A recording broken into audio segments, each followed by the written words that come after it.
So I'm not going to lie to you guys. I actually planned today to make a video on what the Mavs should do in the offseason and kind of what they should do going forward because I thought they were getting swept. But they managed to win a game. They won game 4 at home. So I guess we got to talk about game 4 and what happened in game 4. It was a really crazy game. That was a roof leak. Draymond shot a free throw and the ball got stuck in the back of the rim.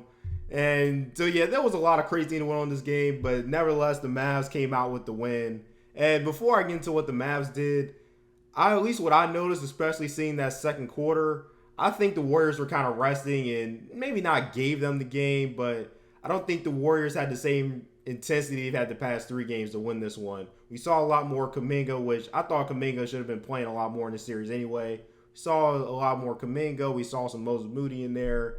I think the Warriors just kind of resting. It seems like they're not worried at all about a comeback, which I don't necessarily agree with that philosophy. I think the Warriors should be pushing to really close them out early.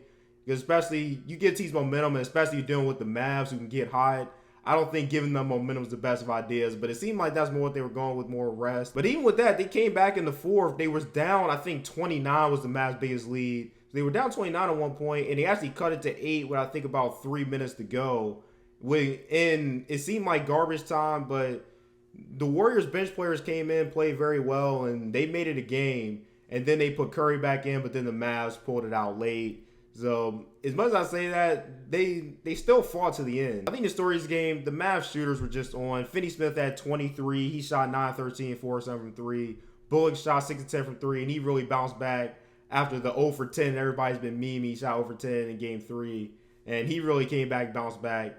Love that out of him. Respect that he came out, that he didn't just dwell on that bad performance. That he came out and played pretty well. So that was that. Lebo was 5 of 6, 2 of 3 from three-point line. So yeah, the Mavs shooters, the guys that they really need to make shots because the Warriors going to play in this zone. They're going to do everything to stop Luka, which Luka still had 30, 14, and 9, but he only shot 10 of 26. So they're going to do everything they can to make him ineffective. So these other guys are going to have to hit shots. The Mavs are going to get back in the series. And that's exactly what they did. And that's to be expected when they're at home. So now we're going to have to see what happens when they go back to San Francisco and play game 5. But yeah, the Mavs played a great game. The Warriors seem to not have the same urgency, and that's why the Mavs won the game.